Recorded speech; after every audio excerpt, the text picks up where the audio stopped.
तो दोस्तों solo levelling के न्यू एपिसोड में आज हम देखेंगे कि जिनवू आइस एल्फ्स का सामना करेगा और उनके लीडर को भी मारेगा, जिसके बाद वो रेड गेट वाले डंजन को क्लियर कर लेगा, वो भी अकेले अपने दम पे। तो चलिए वीडियो को स्टार्ट करते हैं। लास्ट वीडियो में हमने देखा था कि जिनवू अब जंगल में एक एक करके आइस बियर्स को खत्म कर रहा है। अब जिनवू अपनी शेडो आर्मी को समन करता है और आइस बियर्स को खत्म करने का ऑर्डर देता है। जिनवू के शेडो नाइट्स काफी पावरफुल हैं, जो आइस बियर्स को आराम से खत्म कर रहे हैं। नाइट्स के साथ साथ यहाँ मैजिशियन भी मौजूद है, जो अपनी फायर पावर को यूज करके एक जोरदार ब्लास्ट करते हैं। जिनवू दूर से ये सब देख रहा है और वो कहता है कि इन मैजिशियन की फायर पावर और रैपिड जनरेशन मेरी एक्सपेक्टेशन से काफी ज्यादा है। इस कारण ये लोग ऑलमोस्ट इमोर्टल है, पर रीजनरेशन काफी ज्यादा माना कंज्यूम कर रही है। अब इन सभी आइस बियर्स का लीडर वहाँ पे आता है, जो इनसे साइज में 3 गुना बड़ा है, और वो शेडो नाइट्स को एक अटैक में ही खत्म कर देता है। जिनवू का माना 0 हो चुका है। सिस्टम का मैसेज आता है कि माना नहीं होने के कारण शेडो सोल्जर्स को रीजनरेट नहीं किया जा सकता। अब जिनवू इग्रिस को लड़ने के लिए भेजता है। इग्रिस बड़े वाले आइस बियर के सामने अपनी तलवार निकालता है। अरे मतलब सच में तलवार ही निकालता है। अब इग्रिस आइस बियर्स की तरफ हमला करने के लिए दौड़ता है और आइस बियर पे अटैक करता है, जिससे उसका काफी ज्यादा खून निकल जाता है। आइस बियर पलट के इग्रिस पे हमला करता है, लेकिन इग्रिस डॉज करके उसके हाथ में तलवार घुसा देता है और तलवार को खींचते हुए पूरे हाथ को काट देता है। आइस बियर के दोनों हाथ अब घायल हो चुके हैं। अब इग्रिस तुरंत उसके दोनों पैरों को भी काट देता है, जिसे देखकर जिनवू भी चौंक जाता है। आइस बियर बुरी तरह से घायल हो चुका है। इग्रिस उसके सामने जाकर खड़ा हो जाता है और एक फाइनल अटैक करके आइस बियर का गला काट देता है। इग्रिस आइस बियर का कटा हुआ गला लेकर आता है। जिनवू कहता है कि अगर इग्रिस ने जॉब चेंज वाली क्वेस्ट में अपनी तलवार चलाई होती तो मैं बिल्कुल नहीं बच पाता। इग्रिस जिनवू के पैरों में कटा हुआ सिर रखता है। ये देखकर जिनवू समझ जाता है कि इग्रिस मुझसे ज्यादा पावरफुल है। जिनवू इग्रिस को शाबाशी देता है और कहता है कि अब समय आ गया है कि मैं इसे भी शेडो सोल्जर बना लूं। जिनवू अराइज कहता है और बड़े वाले आइस बियर का शेडो एक्सट्रैक्ट हो जाता है। इसका शेडो असली वाले से काफी ज्यादा खतरनाक लग रहा है। इस बड़े वाले के अलावा जिनवू कुछ और आइस बियर्स को भी शेडो आर्मी में शामिल कर लेता है। अब जिनवू की शेडो आर्मी और ज्यादा पावरफुल हो चुकी है, जिसे देखकर जिनवू कहता है गुड। दूसरी तरफ बाइक और हवांग गेट के बाहर वेट कर रहे हैं। अभी तक 3 घंटे हो चुके हैं, जो डंजन के अंदर 3 दिन के बराबर है। चीफ आहान कहता है कि कितने लोग बचे होंगे, जिस पर बाइक कहता है रेड गेट के अंदर नॉर्मल इन्वायरमेंट तो पक्का नहीं हो सकता, इसलिए सबसे कमजोर लोग पहले मर जाएंगे। अगर वो मॉन्स्टर्स को खाकर बच भी जाए, लेकिन लो लेवल हंटर मतलब सी रैंक और नीचे वाले अभी तक मर चुके होंगे। ये सुनकर हवांग कहता है मतलब संग जिनवू अभी तक मर चुका होगा। क्या मैंने अपना टाइम वेस्ट कर दिया? फिर वो सोचकर कहता है कि संग जिनवू व्हाइट टाइगर गिल्ड का तो पार्ट नहीं है, तो फिर वो वहाँ क्या कर रहा है? हवांग ये बात गुस्से में कह रहा है, क्योंकि वो जिनवू का शिकार करना चाहता है। चीफ आहान कहता है कि उसने मुझे रिक्वेस्ट किया था तो मैंने हाँ कह दिया। बाइक सोच रहा है कि चीफ जिनवू के भलाई के बारे में सोच रहा है, लेकिन इसके कारण उसे दिक्कत हो सकती है, और ऊपर से ये एस रैंक हवांग उसे मारने के लिए ढूंढ रहा है। अब हवांग कहता है मेरे पास करने के लिए कुछ नहीं है, और चीफ आहान का गला पकड़कर उठा देता है। हवांग अब गुस्से में है और वो समझ रहा है कि यहाँ कुछ तो गड़बड़ है। मुझे सच सच बताओ, तुम क्या छिपा रहे हो? बाइक हवांग का हाथ पकड़ लेता है और कहता है मेरे आदमी से दूर रहो, जिस पर हवांग कहता है कि क्या तुम मुझे ऑर्डर दे रहे हो? दोनों हंटर ने अपना पावर अप कर लिया है, जिसके कारण माहौल काफी गर्म हो गया है। चीफ आहान देखता है कि अगर इन दोनों एस रैंक वालों की लड़ाई हो गई तो हमारी तो फट के 4 हो जाएगी। सीन चेंज होता है, जहां डंजन के अंदर किम चुल हार चुका है। वो बहुत उछल उछल के होशियारी मार रहा था कि मैं बॉस को हराऊंगा, पर यहाँ तो उसकी शील्ड और तलवार दोनों टूट गई है। अब वो समझ गया है कि मैं किम चुल फेल हो चुका हूँ। मैं व्हाइट टाइगर गिल्ड का एक एलीट हंटर हूँ और मैंने स्पेशल कोचिंग भी ली है, पर मैं फेल हो गया, और वो बहुत ही गुस्से में है। किम चुल सोच रहा है कि अगर मेरे पास और खाना होता तो मेरे सोल्जर्स बच जाते और अच्छे से लड़ाई कर पाते। किम चुल के सामने ही मॉन्स्टर्स उसके सोल्जर को मार रहे हैं। अब किम चुल देखता है कि हयाकी वहां पर पहुंच चुके हैं। एक घायल बंदा किम चुल से मदद मांगता है, पर आइस एल्फ्स उसे मार देते हैं। ये देखकर किम चुल की फट गई है, क्योंकि मौत उसके सामने खड़ी है, और वो वहां से दुम दबाकर भागता है। किम चुल भागते हुए जंगल में पहुंच जाता है। वो अभी भी सोच रहा है कि अगर वो भूखे नहीं होते तो मॉन्स्टर्स को हरा देते। किम चुल देखता है कि सभी आइस बियर्स मरे पड़े हैं, और वो एकदम हैरान हो जाता है। वो एक सेकंड के लिए ये सोचता है कि क्या जिनवू वाली टीम ने इसे मारा है। फिर वो ये भी सोचता है कि नहीं, ऐसा नहीं हो सकता, ये पक्का हयाकी का काम है, मुझे यहाँ से जल्दी भागना पड़ेगा,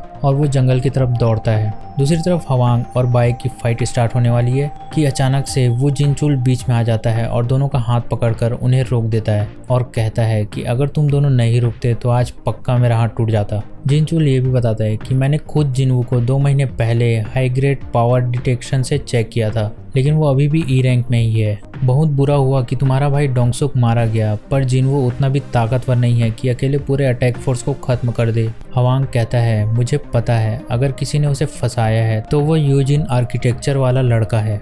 जिनचुल कहता है कि जिनवू के पीछे पड़ने का कोई सेंस ही नहीं बनता। ये सुनकर हवांग कहता है कि ये तो एक बहाना है किसी इंसान को मारने का।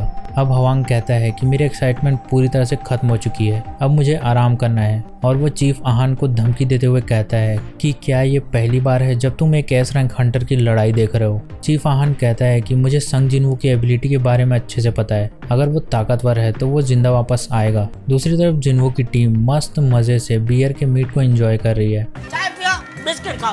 किम चुल वहाँ पहुंचकर देखता है कि ये लोग तो यहाँ पार्टी कर रहे हैं, मतलब ये तो लो रैंक हंटर है, ये कैसे जिंदा बच गए अभी तक। इन्हें देखकर किम चुल को काफी बड़ा धक्का लगा। इन लोगों ने तो यहाँ पूरा रहने का ही इंतजाम कर लिया है। किम चुल ये सोचकर गुस्सा हो रहा है कि अगर मेरे पास भर पेट खाना होता तो मैं हयाकी से लड़ पाता, पर यहाँ तो इनके पास सभी चीजें हैं। अब वो उन सभी पर चिल्लाता है और बोलता है मेरी टीम भूखे रहने के कारण मारी गई और तुम लोगों के पास ये सब चीजें कैसे आई, तुम लोग चुप क्यों हो, इन सभी सप्लाईज को किसने छुपा कर रखा था, मैं तुम्हें जाने दूंगा अगर तुम बता दोगे। मैं उसी की बात कर रहा हूँ जिसने ये सारी चीजें छुपाई है और मैं सिर्फ 3 तक गिनूंगा। वो गिनती स्टार्ट करता है और 2 बोलकर रुक जाता है और कहता है कि मैं समझ गया, ये सभी चीजें पार्क का किया हुआ है, उसने ये सभी चीजें छुपाई थी ताकि वो सरवाइव कर सके। अब किम चुल पार्क को दोषी बताता है और उसे मारने के लिए आगे बढ़ता है कि अचानक से जिनवू आ जाता है और उसके सिर पर मारता है, जिससे किम चुल फेंकाकर पेड़ से टकरा जाता है और बेहोश हो जाता है, मतलब जोर का झटका जोर से लगा। अब जिनवू कहता है कि वो कौन था जिसने अपने साथियों को मरने के लिए छोड़ दिया और यहाँ पर भाग कर आ गया, और तुम अपने साथ काफ़ी सारे लोगों को भी लेकर आ गए हो। एंड बाकी लोग बोलते हैं कि किसको साथ लेकर आया है, जिस पर जिनवू जंगल की तरफ देखकर बोलता है कि अपने आप को दिखा दो, छुपने का कोई मतलब नहीं, तुम लोगों की एनर्जी काफ़ी ज़्यादा पावरफुल है जिसके कारण मैं तुम्हें महसूस कर पा रहा हूँ। एंड बाकी लोग बोलते हैं कि आखिर कौन है वो लोग। जिनवू को काफ़ी ठंड महसूस होती है। फिर यहाँ पर रिवील होता है कि हयाकी यहाँ पर पहुँच चुके हैं और उन्होंने अपनी प्रेजेंस छुपा दी थी। सबसे पहले हयाकी का बॉस अपीयर होता है जो एक घोड़े पे सवार होके आया है और उसके साथ कम से कम 20 लोग हैं या उससे ज़्यादा ही लोग हैं। हयाकी का लीडर बोलता है कि आखिरकार इन कमज़ोर लोगों में से कोई एक ताकतवर तो मिला, बाकी इंसान तो एकदम फालतू है। ये सुनकर जिनवू उसका जवाब देता है कि क्या तुमने हमें कूड़ा कचरा कहा, और ये देखकर हयाकी एकदम चौंक जाता है कि तुम हमारी भाषा कैसे जानते हो इंसान। और ये देखकर जिनवू भी चौंक गया है कि हम दोनों कैसे आपस में बात कर पा रहे हैं, क्या ये सिस्टम के थ्रू पॉसिबल है। हयाकी का लीडर ये भी कहता है कि अब हमें बात करने में आसानी होगी, और वो जिनवू को अपने जनरल से इंट्रोड्यूस कराता है जिसने जिनवू को पहले मारने की धमकी दी थी। इसी ने हमें बताया था कि उन इंसानों के बीच कोई एक मजबूत आदमी भी है। वो बंदा बात कर ही रहा होता है कि अचानक से उसका गला कट जाता है, और उसका गला किसी और ने नहीं बल्कि जिनवू ने ही काटा है। गला काटने के बाद जिनवू कहता है कि तुम्हें कुछ और भी कहना है। ये देखकर हयाकी का लीडर कहता है कि तुम एक दिलचस्प इंसान हो, और वो हंसता है। अब जिनवू और हयाकी के लीडर के बीच फाइट स्टार्ट हो जाती है। दोनों के डैगर्स आपस में टकराते हैं। जिनवू देखता है कि हयाकी का लीडर इतने आसानी से अपने आप को मारने नहीं देगा। अब हयाकी का लीडर अपने घोड़े से उतरता है और कहता है कि मेरे पास एक सुझाव है जो तुम्हारे लिए नुकसानदायक नहीं है। मैं तुमसे एक क्वेश्चन पूछ रहा हूँ कि इंसान नहीं होते हुए भी तुम उनके बीच क्यों रह रहे हो। इसके जवाब में जिनवू कहता है कि तुम क्या बकवास कर रहे हो। एंड हयाकी हंसते हुए कहता है कि क्या तुम इसके बारे में नहीं जानते हो, और वो बताता है कि हमारे दिमाग में लगातार किसी की आवाज़ें हमसे बात कर रही है और वो हमें इंसानों को मारने के लिए कह रही है, लेकिन जब तुम हमारे सामने खड़े हो तो मुझे वो आवाज़ें नहीं सुनाई दे रही है। ये सुनकर जिनवू सोचता है कि एक ऐसी आवाज़ जो उन्हें मारने के लिए कह रही है, मतलब क्या सिस्टम उनसे ये करवाना चाहता है। हो सकता है कि सिस्टम इसे भी एक प्लेयर बनाना चाहता है। अब हयाकी का लीडर कहता है कि हमें लड़ने की कोई ज़रूरत नहीं है। वो जिनवू से ये भी कहता है कि तुम्हारे पीछे खड़े इंसानों को मुझे दे दो और मैं तुम्हें जाने दूंगा। क्या सोचते हो इसके बारे में। मतलब ये हयाकी का लीडर कुछ ज़्यादा बड़ी बड़ी बातें कर रहा है। जिनवू उससे कहता है कि मैं भी तुमसे एक क्वेश्चन करना चाहता हूँ, आखिर तुम हो कौन और कहाँ से आए हो और इंसानों को मारने की कोशिश क्यों कर रहे हो। हयाकी उसे बताने ही वाला होता है कि उसके पूरे बॉडी में एक ग्लिच की तरह इफेक्ट होता है जैसा वीडियो गेम में होता है, और वो रुक जाता है और वो फिर से पुरानी बातों को दोहराने लगता है कि हमें लड़ने की कोई ज़रूरत नहीं है, तुम्हारे पीछे इंसानों को मुझे सौंप दो और मैं तुम्हें जाने दूंगा, वो भी जिंदा। जिनवू ये देखकर थोड़ा सा चौंक जाता है कि क्या वो मेरे क्वेश्चन को टालने की कोशिश कर रहे हैं। हयाकी उससे कहता है कि क्या तुम हमारा प्रस्ताव स्वीकार करते हो, जिसे जिनवू रिफ्यूज कर देता है। हयाकी उससे कहता है कि क्या तुम हमसे लड़ने के लिए प्लानिंग कर रहे हो और क्या तुम्हें लगता है कि तुम इतने सारे लोगों को हरा दोगे, वो भी अकेले। जिस पर जिन्वू कहता है कि तुम किस नंबर की बात कर रहे हो, और भाई वो अपनी पूरी शैडो आर्मी को समन कर लेता है, वो भी पूरे एक साथ। और जिन्वू के टीममेट्स देखकर एकदम डर जाते हैं कि ये लोग कहाँ से आ गए भाई अचानक से। एक शैडो सोल्जर इंसान से टकरा जाता है और उसे फिर सॉरी कह देता है। हयाकी शैडो सोल्जर को देख के बोलता है कि तुम तो सस्ती चालें चल रहे हो, जिस पर जिन्वू ऑफेंड हो जाता है और कहता है कि ये कोई चीप ट्रिक नहीं है। और भाई अब मारामारी चालू हो जाती है इन दोनों के बीच में, जिसमें से शैडो सोल्जर हयाकी को मार रहा है या फिर कोई हयाकी शैडो सोल्जर को पेल रहा है। सारे इंसान डर कर पीछे भाग रहे हैं ताकि वो लड़ाई के बीच में आकर मर न जाए। जिन्वू कहता है कि मेरे शैडो सोल्जर्स को सस्ती चाल कहना गलत है। इतनी ज़्यादा नंबर्स होने के बाद भी मैं अपने शैडो सोल्जर्स को लंबे समय तक जिंदा नहीं रख सकता। वे भले ही इमोर्टल है, लेकिन अगर वो मरते जाएंगे तो उनकी संख्या कम हो जाएगी। कुछ शैडो सोल्जर्स हयाकी के लीडर को मारने की कोशिश करते हैं, लेकिन वो इतना ज़्यादा पावरफुल है कि वो इन्हें खुद ही अकेले एक शॉट में निपटा दे रहा है। जिसे देखकर जिन्वू कहता है कि मैं सिर्फ देखकर बता सकता हूँ कि ये काफ़ी ज़्यादा पावरफुल बंदा है। अगर इग्रिस और मैं मिलकर भी लड़ाई करें तो ये काफ़ी मुश्किल होगा। और जिन्वू की नज़र पड़ती है किमचुल पर, जो बेहोश पड़ा है, और वो समझ जाता है कि अब उसे क्या करना है। उसे ज़रूरत है एक पावरफुल शैडो की जो इग्रिस की तरह हो। अब हयाकी का लीडर अपना इंट्रोडक्शन देता है कि मेरा नाम है बारुका, तुम्हारा नाम क्या है। और संग जिन्वू अपना नाम बताता है और बारुका की तरफ हमला करने के लिए तेजी से बढ़ता है। जिन्वू हवा में उछलता है और बारुका पे अटैक करता है, लेकिन बारुका की स्पीड काफ़ी तेज़ है, जिसके कारण वो डॉज कर लेता है और वो जिन्वू के डैगर को अपने पैरों से दबा देता है। जिन्वू दोबारा उस पर डैगर से अटैक करता है, लेकिन वो अपने डैगर से उसे ब्लॉक कर देता है। जिन्वू उस पर कंटिन्यू अटैक किया जा रहा है, लेकिन बारुका ब्लॉक कर रहा है। अब वो जिन्वू को अपने घुटनों से एक लात मारता है, जिससे जिन्वू दूर फेंका जाता है और उसे थोड़ी चोट भी लगी है, लेकिन वो अपने आप को संभाल कर खड़ा हो जाता है।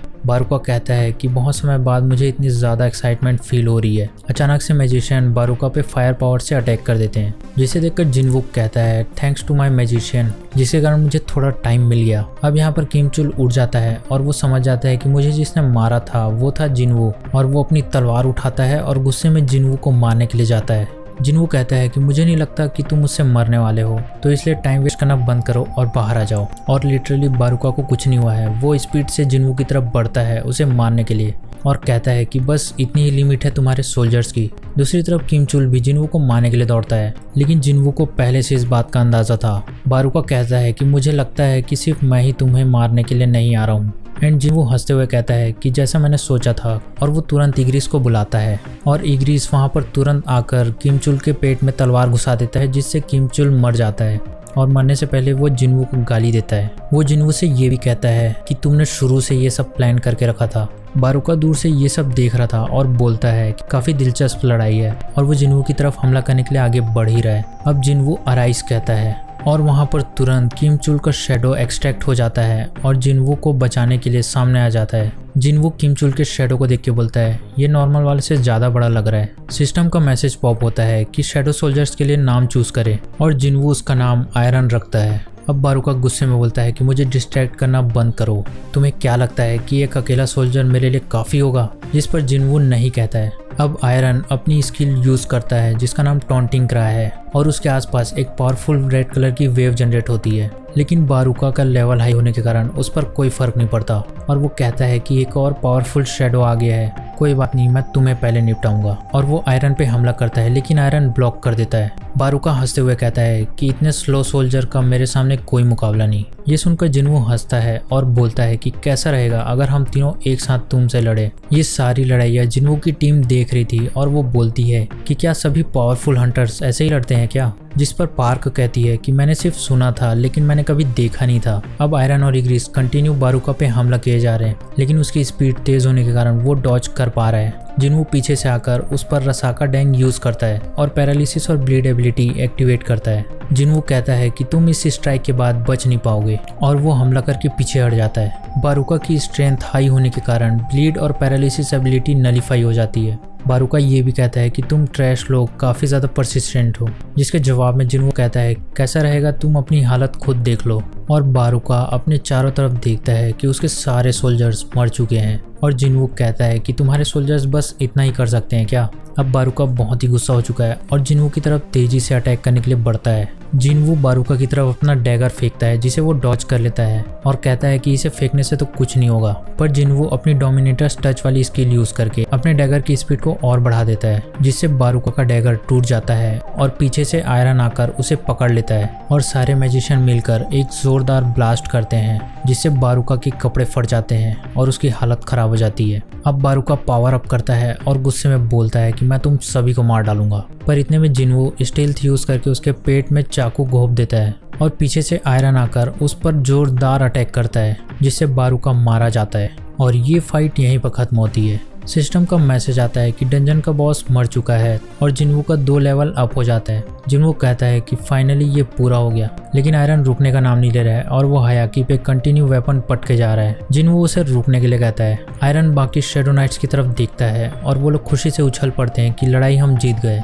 जिनवू अपनी टीम वालों से कहता है कि हमें वापस चलना चाहिए, जिसे सुनकर वो लोग कहते हैं कि तुमने वापस कहा, और वहाँ पर डंजन से बाहर निकलने का गेट ओपन होता है, जिसे देखकर जिनवू कहता है कि ये बाहर जाने वाला गेट है। एंड बाकी लोग खुशी से झूम उठते हैं कि फाइनली हम घर जा सकते हैं, लेकिन जिनवू बारूका के सामने खड़ा होकर कुछ सोच रहा है। एंड ये फाइट यहाँ पर फाइनली खत्म होती है। तो अगर आपको वीडियो अच्छी लगी तो वीडियो को लाइक करें, चैनल को सब्सक्राइब करें। Thank you for watching this video. Good bye.